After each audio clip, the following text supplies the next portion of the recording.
नमस्कार दोस्तों, आपका स्वागत है सीधे रूह तक चैनल पर। यहाँ हम दिल की गहराइयों से निकले जज्बात, शायरी, गजलें और जीवन के अनमोल अनुभव आप तक पहुँचाते हैं। अगर आपको हमारी ये बातें दिल तक छू जाएं, तो चैनल को लाइक, सब्सक्राइब और कमेंट करना बिल्कुल मत भूलिएगा।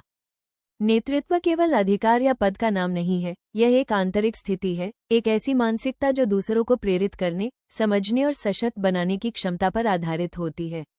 ये बाहरी नियंत्रण से नहीं, बल्कि भीतर से आने वाली स्पष्टता, सहानुभूति और आत्म जागरूकता से जन्म लेता है। जब कोई व्यक्ति नेतृत्व करता है, तो वो सिर्फ निर्देश नहीं देता, बल्कि अपने व्यवहार, विचार और उपस्थिति से एक वातावरण बनाता है जिसमें लोग सुरक्षित, मूल्यवान और प्रेरित महसूस करते हैं। नेतृत्व की वास्तविक शुरुआत अपने आप को जानने और संभालने से होती है। जब तक कोई व्यक्ति अपनी भावनाओं, प्रतिक्रियाओं और मूल्यों को ठीक से नहीं समझता, तब तक वो दूसरों के साथ प्रभावी ढंग से संवाद नहीं कर सकता।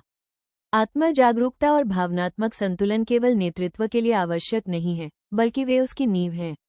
जब कोई व्यक्ति यह जान पाता है कि किस परिस्थिति में उसका स्वभाव किस प्रकार बदलता है, क्या चीजें उसे परेशान करती हैं और वह किन मूलभूत मूल्यों के आधार पर निर्णय लेता है, तो वह नेतृत्व की गहराइयों को छूने लगता है।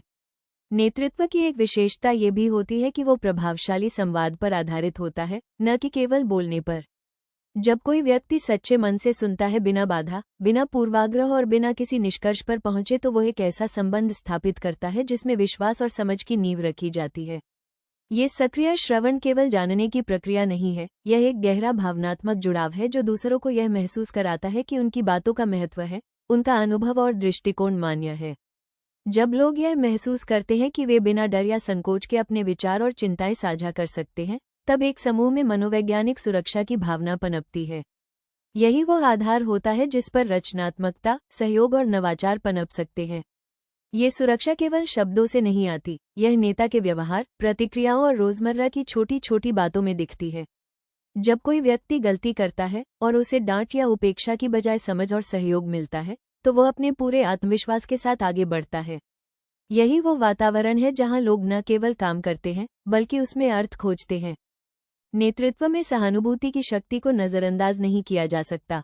आज के समय में, जब लोग अधिक संवेदनशील, जागरूक और आत्मनिर्भर होते जा रहे हैं, वे केवल आदेश मानने वालों की नहीं, बल्कि समझने वालों की खोज में रहते हैं।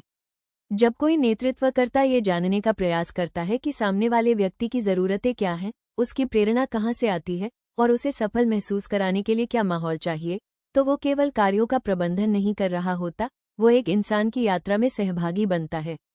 परिवर्तन और अनिश्चितता के समय में नेतृत्व की असली परीक्षा होती है।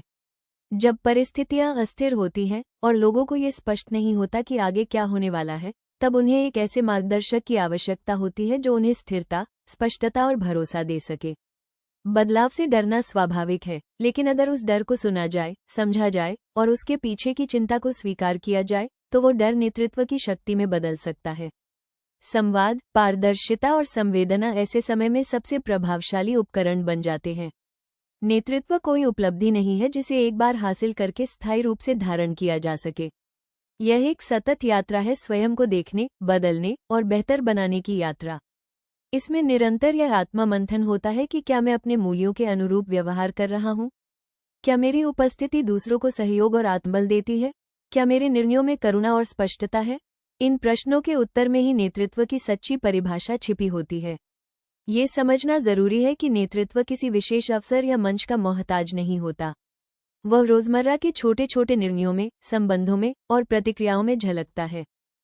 ये किसी भाषण या सार्वजनिक प्रशंसा से नहीं, बल्कि उस शांति और आत्मविश्वास से प्रकट होता है जो कोई व्यक्ति दूसरों को अपने साथ महसूस कराता है। एक सच्चा नेतृत्वकर्ता दूसरों की क्षमताओं को उभारता है, उन्हें उनकी संभावनाओं से जोड़ता है और उनके भीतर यह विश्वास पैदा करता है कि वे भी नेतृत्व कर सकते हैं अपने जीवन में, अपने निर्णयों में और अपने मूल्यों के साथ। यही नेतृत्व का सार है, अपने भीतर की स्पष्टता को इस तरह बाहर प्रकट करना कि वो दूसरों के लिए भी रोशनी बन जाए।